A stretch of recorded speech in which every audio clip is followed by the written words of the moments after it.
Bienvenue à toutes, bienvenue à tous, bienvenue à tous ceux qui nous suivent sur nos différentes plateformes, à savoir la page Facebook ainsi que la chaîne YouTube. Bienvenue à votre émission préférée dénommée I fait la faux. Aujourd'hui, nous allons parler de la démocratie. C'est pour cela que nous avons fait appel à deux jeunes engagés, déterminés pour la cause de l'amélioration de la qualité de la démocratie ici au Mali. Avant de rentrer dans le vif du sujet, nous allons leur passer le micro pour qu'ils se présentent à vous, nos chers abonnés. Merci d'avoir accepté. Merci, docteur. Moi, c'est Yerodia, alias Jeune Actif, membre aussi du regroupement des jeunes pour l'appui à l'éducation. Merci pour l'invitation. D'accord. Nous avons à notre gauche un autre jeune. Vous avez la parole pour vous présenter à nos chers abonnés. Merci beaucoup, docteur. Merci également à tous ceux qui travaillent au sein de cette entreprise. Je suis Salim Koulibaly, alias Feno, et je suis également membre de plusieurs associations de la société civile. Merci, c'est un plaisir de répondre à votre invitation. Merci, monsieur Koulibaly, d'avoir accepté notre invitation pour parler de la problématique suivante qui est la démocratie, la pratique de la démocratie. Et parlant de ça, monsieur Dia, qu'attendez-vous par rapport au concept démocratie? Merci pour la question. C'est très important de le savoir et je dis à nos abonnés de sympa vision, de s'abonner et de commenter. En fait, la démocratie est une forme de régime qui est apparu depuis des années. Quand même, c'est connu dans les années 1945, mais il faut connaître que la démocratie, par définition, on le dit, c'est le pouvoir du peuple par le peuple et pour le peuple. Bon, si nous essayons de résumer ça en français, c'est tout simplement c'est de donner un certain pouvoir au peuple. C'est-à-dire c'est le peuple maintenant qui va élire le président de la République qui est chargé aussi d'élire une assemblée nationale qui est aussi élu par le peuple et qui représente le peuple au sein du pouvoir. Parce qu'avant la démocratie, il y avait ce qu'on appelle la dictature, des régimes où les gens ne votaient pas en fait. Donc c'était le pouvoir de celui qui a le pouvoir. Donc la démocratie en un mot, c'est ce que nous pouvons entendre par démocratie. Par démocratie, c'est-à-dire c'est le pouvoir du peuple. Bien. Merci pour cet éclaircissement. Nous vous demandons encore de faire le maximum de partage possible parce que nous avons des jeunes dynamiques qui ont la tête sur les épaules. Et aujourd'hui, la question fondamentale que je m'en vais vous parler, que je m'en vais vous poser, c'est de savoir la genèse, c'est-à-dire l'historique de la démocratie. Merci beaucoup pour la question. C'est vraiment pertinent de parler de démocratie parce que nous sommes dans un régime démocratique. Et il est important pour les Maliens de comprendre les concepts et de savoir d'où vient ce concept. C'est ce qui rend un peu pertinente votre question de savoir quelle est la genèse du concept de démocratie. Il faut savoir que la démocratie a commencé depuis le 5e siècle à Athènes, 5e siècle avant Jésus-Christ, à Athènes, en Grèce antique. Voilà, donc ces régimes-là, avant, c'est des régimes monarchiques qui existaient. Et ces régimes monarchiques-là étaient dit, quand on dit monarchie, ça veut dire que c'est une seule personne qui a le pouvoir, qui a le monopole, qui dirige tout, qui prend des lois, qui fait tout. C'est lui le dirigeant suprême, le monarque. Maintenant, il y avait aussi l'oligarchie. C'est un groupe de personnes qui monopole le pouvoir, qui fait ce qu'il veut. Non, à un moment donné, le peuple s'est révolté, le peuple s'est révélé pour dire que nous voulons maintenant que le pouvoir appartienne au peuple. Et cette révolution a commencé en Grèce antique, à Athènes au 5e siècle. C'est pour cela que le mot démocratie, quand on essaie de les scinder, on a deux mots. On a démos qui veut dire peuple et kratos qui veut dire pouvoir. Donc littéralement, la démocratie c'est ça, c'est le pouvoir du peuple, par le peuple et pour le peuple. Et ça c'est la définition du 16e président des États-Unis, Abraham Lincoln. Donc la démocratie, ce qu'il faut retenir c'est quoi? C'est que la démocratie a commencé en Grèce antique, au 5e siècle. Et cette démocratie-là, comparativement à ce que nous avons maintenant, est tellement différente. Parce qu'en ce moment, les gens avaient le droit, tout le monde avait le droit de voter, sauf les enfants, sauf les étrangers et les femmes aussi, en ces moments. C'est pour cela qu'on parle de démocratie directe, de démocratie indirecte et de démocratie semi-directe. C'est ce qu'il faut comprendre également. Avant, la forme démocratique qu'on avait, c'était la démocratie directe. Parce que certaines personnes étaient exclues de la liberté de vote, du choix de vote. Ok. Voilà. Merci pour cet éclaircissement auprès de nos chers abonnés de la page Facebook ainsi que de la chaîne YouTube. Et la question suivante que je m'en vais vous poser, quelle différence faites-vous entre la démocratie et les autres régimes? Merci pour la question qui est aussi pertinente. Il faut savoir qu'il y avait plusieurs types de régimes avant l'arrivée de la démocratie. C'est-à-dire quoi? Comme Salim a si bien dit, il y avait quand même les régimes, ce qu'on appelle la monarchie, l'oligarchie et puis la dictature. Donc, force est de reconnaître que la démocratie est différente de ce régime. Parce que au moment où on avait ces régimes, c'est-à-dire les pouvoirs appartenaient à une personne ou bien à un groupe de personnes. Mais avec la démocratie, les pouvoirs appartiennent au peuple. C'est-à-dire le président est élu par le peuple, l'Assemblée nationale est élue par le peuple. Donc, c'est-à-dire le peuple a des représentants à travers ses députés qui vont essayer de représenter le peuple en un mot. Donc, voilà un peu la différence entre la démocratie et les autres régimes, en fait. Maintenant, cette démocratie dont nous parlons, peut-être si vous avez besoin de répondre, vous allez répondre avant de répondre à cette question. Cette démocratie dont nous parlons du monde de l'Occident, chez les Américains, etc., quand est-ce que concrètement cette démocratie a vu le jour au niveau de l'Afrique? Avant de répondre à cette question, je voudrais réagir par rapport à la réponse donnée par mon cher ami Yerodia concernant la question de la différence entre la démocratie et les autres régimes. Moi, je pense que cette différence réside dans les principes démocratiques. Parce que quand on parle de démocratie, on parle d'un certain nombre de valeurs, d'un certain nombre de principes. Parce que la démocratie repose sur ces principes-là. Et le premier principe, c'est quoi? Ça, c'est l'égalité et les libertés fondamentales. Parce qu'avant, dans les régimes monarchiques, dans les régimes dictatoriaux, il n'y avait pas cette égalité-là. On ne pouvait pas parler d'égalité. Il y avait des personnes qui dirigent le pouvoir et c'était eux les maîtres, ils étaient supérieurs aux autres. Mais dans la démocratie, on a forcément besoin de l'égalité entre tous les citoyens. Ça veut dire que chacun, tout le monde a le droit de voter. Toi, tu as le droit de voter, j'ai le droit de voter, à condition de remplir un certain nombre de conditions. Deuxièmement, il faut une séparation des pouvoirs. Dans une démocratie, généralement, on a 3 pouvoirs. On a le pouvoir exécutif, on a le pouvoir législatif et on a le pouvoir judiciaire. Donc dans la démocratie, il faut que chacun de ces pouvoirs soit autonome, soit libre, soit indépendant. Il ne faut pas que l'exécutif possède ou domine ces autres pouvoirs-là. Parce que chaque pouvoir a un rôle spécifique à jouer. L'Assemblée nationale doit veiller à ce que le gouvernement pose des actions concrètes qui vont dans le sens de l'amélioration des conditions de vie des populations. Il faut que la justice aussi soit indépendante. Il ne faut pas que ces pouvoirs-là soient instrumentalisés par les pouvoirs exécutifs. Ça aussi, c'est très important parce que ça rentre dans le cadre démocratique. Le troisième principe, ça, c'est l'organisation des élections. Avec les régimes tyranniques, despotiques et autres là, c'est généralement le pouvoir est héréditaire. Je quitte le pouvoir, je laisse à mon fils. Ainsi de suite, ça continue. Mais dans une démocratie, il faut des élections. C'est le peuple qui doit choisir ses représentants. C'est le peuple qui doit choisir son président, ses députés, ses maires et ses autres représentants. Donc, il faut des élections crédibles, transparentes, libres.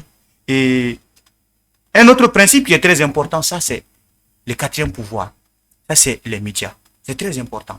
Il faut que les médias aussi assurent des missions, assurent des rôles dans cette démocratie. Parce que les médias aussi ont un rôle à jouer. Parce que généralement dans certains pays, vous verrez que les autres pouvoirs sont instrumentalisés par les pouvoirs exécutifs.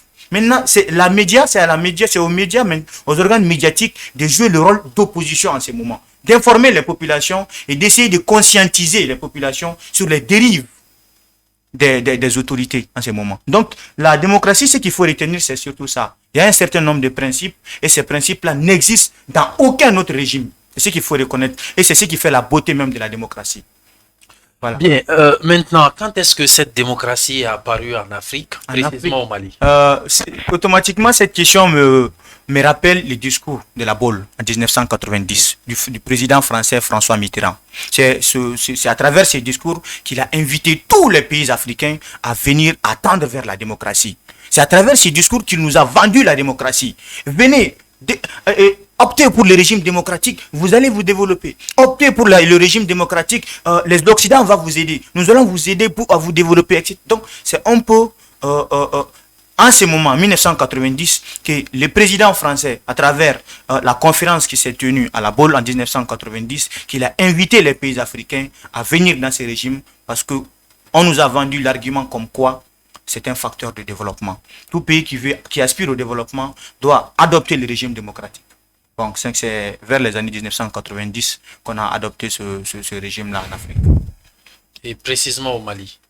Au Mali... Bon, le Mali, c'était 91, justement. À travers la 91 vers 92, on peut dire ainsi. Voilà. Bien, merci. Yorodia, je m'adresse à vous maintenant. Est-ce que concrètement, en 91, le Mali était-il prêt pour l'adoption de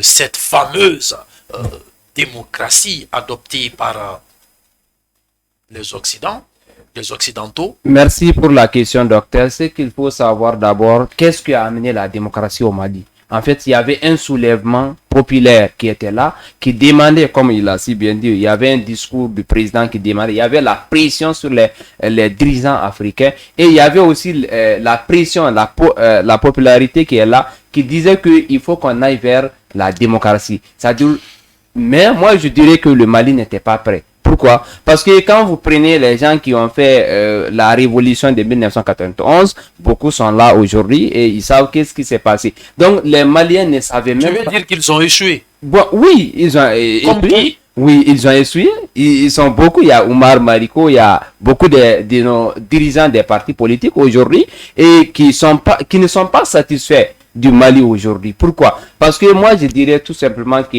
quand ils faisaient les luttes pour dire aux Maliens d'aller vers la démocratie, on n'avait pas réellement expliqué aux Maliens qu'est-ce que signifie la démocratie, qu'est-ce que cela va amener. Lorsque vous prenez aujourd'hui, moi je prends 3 volets pour expliquer la démocratie malienne. Prenez la santé, l'éducation et les médias. Aujourd'hui, quand vous prenez la santé, beaucoup de gens, beaucoup de docteurs ont aujourd'hui des cliniques privées.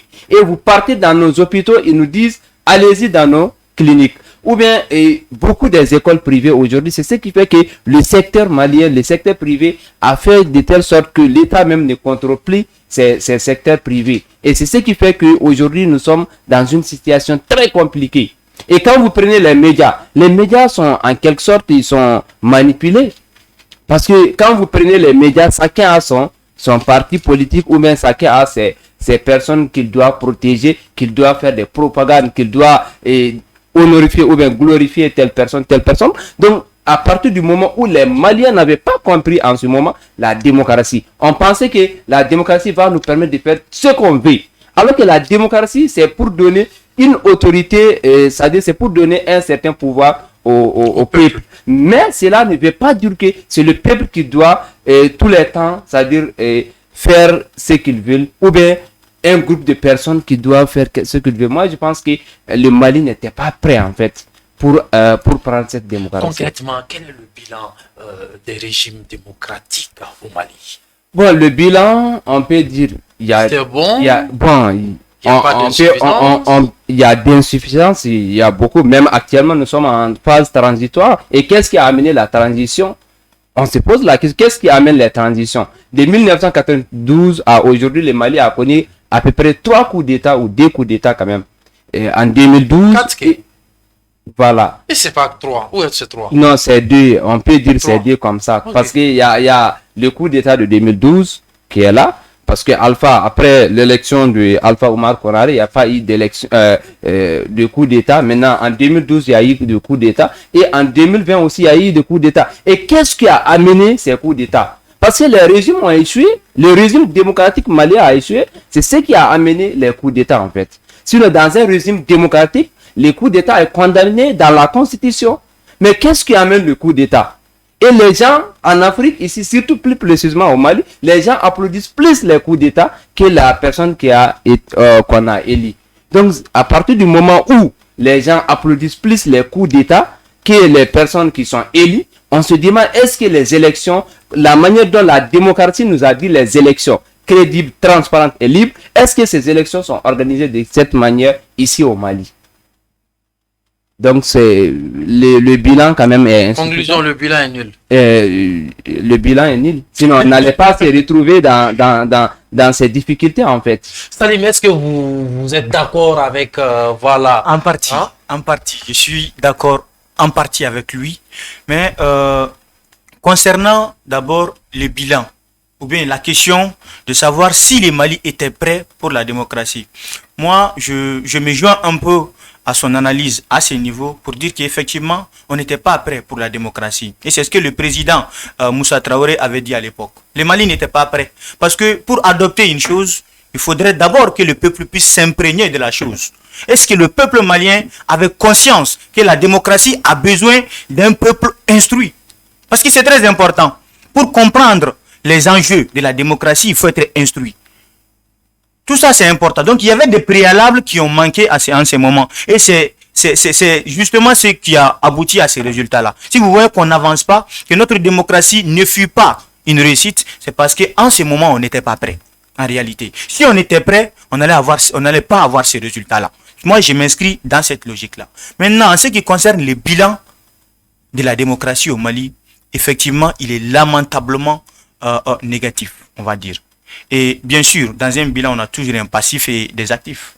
Comme passif, il y a eu beaucoup de manquements en réalité. Notre démocratie, c'est surtout la mauvaise gouvernance qui a abouti au coup d'État. Et à ce niveau, c'est pas 2 coups d'État, c'est 3 coups d'État, effectivement. Parce que Assimi Goïta a fait 2 coups d'État, plus le coup d'État de Sanogo. Ça fait 3 coups d'État. Donc, si réellement on avait compris la démocratie, et si réellement la démocratie malienne avait apporté des acquis considérables, on n'allait pas avoir ces différents coups d'État-là. Donc, en réalité, ces coups d'État-là sont exhibent notre immaturité dans ces régimes-là. Mais qu'est-ce qu'il faut comprendre en réalité? C'est que le bilan n'est pas que négatif.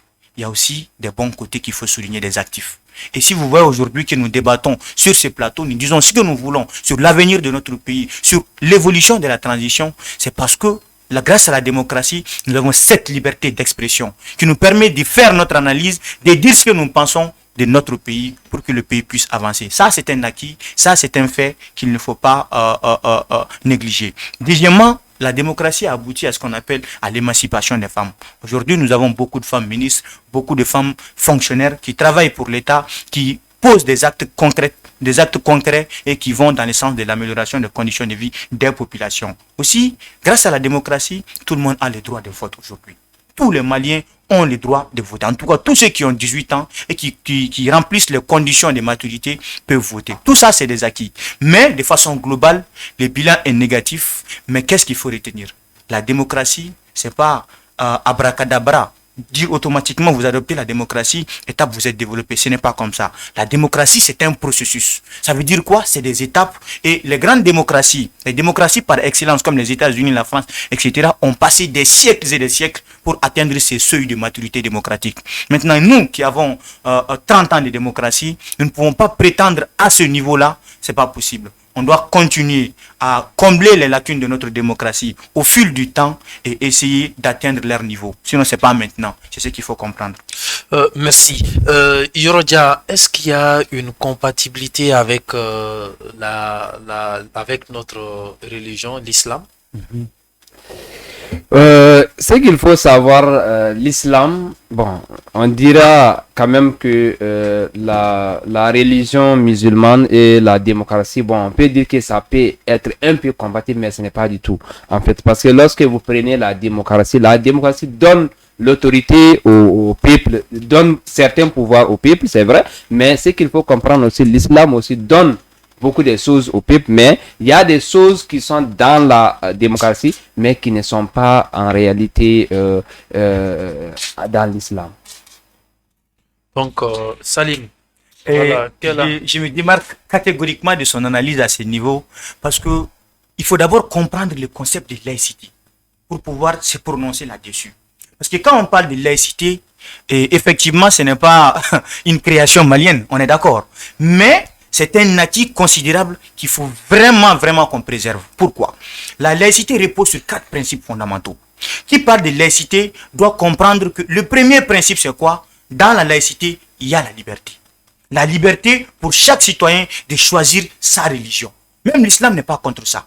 Dieu n'est pas contre ça. À vous votre religion, à nous la mienne. C'est ce que Dieu dit dans le Coran. Ça veut dire que la religion, l'islam reconnaît plusieurs autres religions. Et c'est ce que la laïcité nous dit. Le premier principe, c'est ça. La liberté de religion.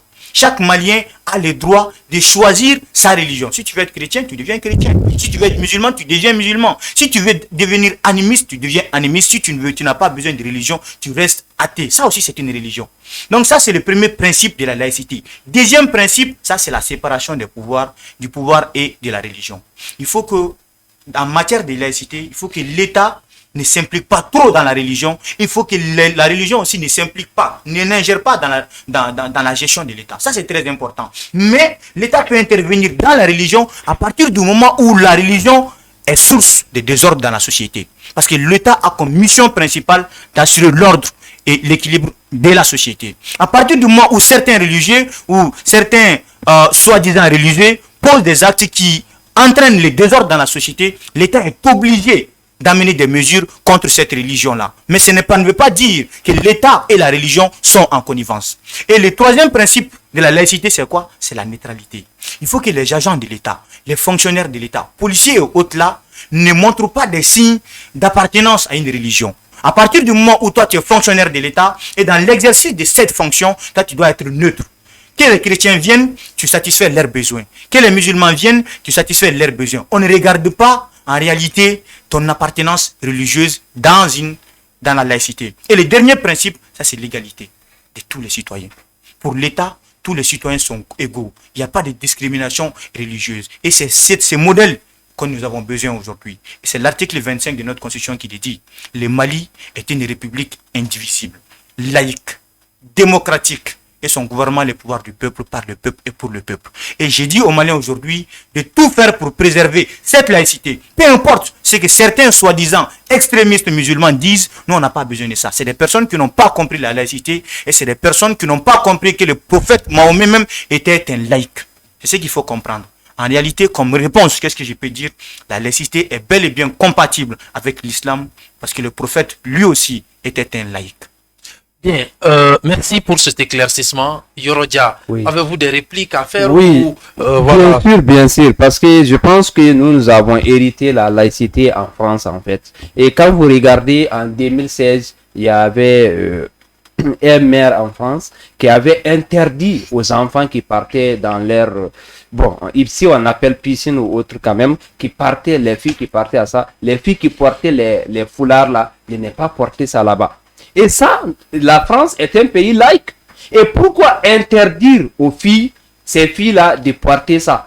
Donc je pense que les gens font, c'est-à-dire l'amalgame à ce niveau. C'est-à-dire la laïcité veut dire que toutes les religions peuvent être exercées ici. Mais lorsque je suis... que vous soyez chrétien, vous soyez musulman, il y a certaines choses qui ne peuvent jamais vous lier. En fait, maintenant c'est à l'État maintenant d'être, c'est-à-dire l'arbitre en fait. Et c'est l'État qui a failli à son devoir. C'est pourquoi je dis que l'islam et la démocratie, c'est difficile de les mettre ensemble. Parce qu'à partir du moment où vous dites que la France est un pays laïque et que vous dites qu'il y a des choses qui sont interdites, alors que ces filles-là, ce sont des filles musulmanes. Et elles veulent porter ça, on les dit de ne pas porter ça. Et la France est un pays laïque. Donc je pense que ce sont des choses, nous devons revoir nos modèles. Parce que nous prenons toutes les choses, beaucoup de choses, quand vous regardez même la constitution malienne, beaucoup de choses sont prises en France pour amener ça ici. Et c'est ça le problème. Parce que le contexte malien est différent du contexte français. Et c'est ce qu'il faut comprendre en fait. Donc c'est ces réponses-là que j'avais. Maintenant, une dernière question. Est-ce que le Mali, en quelque sorte, peut se développer dans cette dynamique de la démocratie? Oui, docteur, vous savez, moi, quand on me demande la démocratie, je me dis que la démocratie n'est qu'un modèle que chaque société doit adopter. Maintenant, selon quoi? Selon les principes, selon les besoins, selon le contexte où il est. Donc, à partir du moment où nous acceptons la démocratie, il faut qu'il y ait la démocratie de notre façon. La démocratie adaptée aux réalités des Maliens. Donc je pense que c'est le plus important en fait. Il faut qu'il y ait une démocratie adaptée aux réalités des Maliens pour que le Mali puisse aspirer vers le développement. Sinon, si nous prenons des choses dans d'autres pays et vouloir impliquer ça ici, je pense que ça serait très difficile pour nous de sortir de ces problèmes en fait. Ok, merci pour cet éclaircissement. La même question est adressée à vous. Vous avez des répliques? D'accord. D'abord, toujours par rapport à la compatibilité démocratie et religion ou démocratie islam. Et d'abord, je rappelle à mon ami que nous ne sommes pas en France. La laïcité telle qu'elle est pratiquée en France et la laïcité telle qu'elle est pratiquée au Mali diffèrent. Il y a une différence. C'est vrai que c'est la même loi, on est d'accord, mais la pratique est différente. Au Mali, l'État n'a attenté à aucune religion. On est d'accord. L'État est impartial vis-à-vis de chaque religion. Ça veut dire que notre laïcité, elle est bien pratiquée. Mais le problème, c'est quoi? C'est entre les différentes religions. C'est les religions qui veulent pousser l'État à dominer l'autre religion. On ne doit pas accepter ça. On ne doit pas rentrer dans cette lutte-là. Moi, je pense que le prophète, à un moment donné, a vécu avec les chrétiens, a vécu avec les animistes. Ils ont même signé des pactes ensemble. Que chacun pratique sa religion comme bon lui semble, sans attenter à la religion de l'autre. C'est ce que nous avons besoin. C'est ce que nous avons besoin en réalité. On ne peut pas forcer les gens à être musulmans. On ne peut pas. Le problème, c'est quoi? C'est que ces gens-là nous proposent d'être un État islamique. Alors que les musulmans eux-mêmes ne sont pas unanimes sur les interprétations, sur les lois à prendre. C'est cela le problème. Même si aujourd'hui on adopte un État islamique, on va juger les gens avec quel courant? À partir du moment où les musulmans même ne sont pas d'accord avec les interprétations, il n'y a pas unanimité. Donc c'est un autre problème. En réalité, le Mali a aujourd'hui besoin de laïcité. Faisons tout pour préserver cette laïcité-là. Sinon, si on essaye de laisser la laïcité, on va peut-être adopter un État islamique et ça ne va pas avec notre intérêt et ça ne peut pas nous permettre de nous développer en réalité. Le modèle démocratique par excellence aujourd'hui pour le Mali, c'est la démocratie. Et faisons tout pour combler les différentes lacunes, les différentes imperfections de ces régimes dans notre pratique et essayons d'aller de l'avant. C'est ce que j'ai dit, nous sommes jeunes, nous avons une démocratie jeune qui peut être améliorée au fil du temps. Maintenant, vos derniers mots à la droite de nos invités. D'abord, je remercie tous nos abonnés. Je leur demande de partager, d'aimer, de commenter et d'être toujours au rendez-vous. On continue d'apprendre.